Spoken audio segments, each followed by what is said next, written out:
মে মাহৰ 1 তাৰিখ শুক্ৰবাৰ, সেইদিনাখন বুদ্ধ পূৰ্ণিমা। আৰু সেই বুদ্ধ পূৰ্ণিমাৰ দিনা আপুনি এটা সৰু উপায় কৰিব।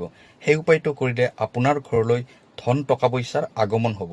আপোনাৰ ৰৈ থকা কামবোৰ আকৌ নতুনকৈ চলিবলৈ আৰম্ভ কৰিব।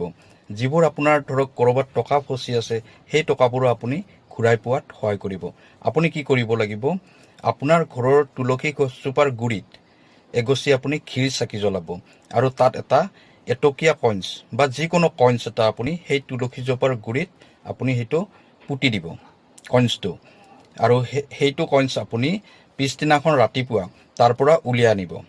অৰ্থাৎ 2 তাৰিখে 2 মে শনিবাৰে সেই কইন্সটো আপুনি তুলসীজোপাৰ গুৰিৰ পৰা উলিয়াই আনিব।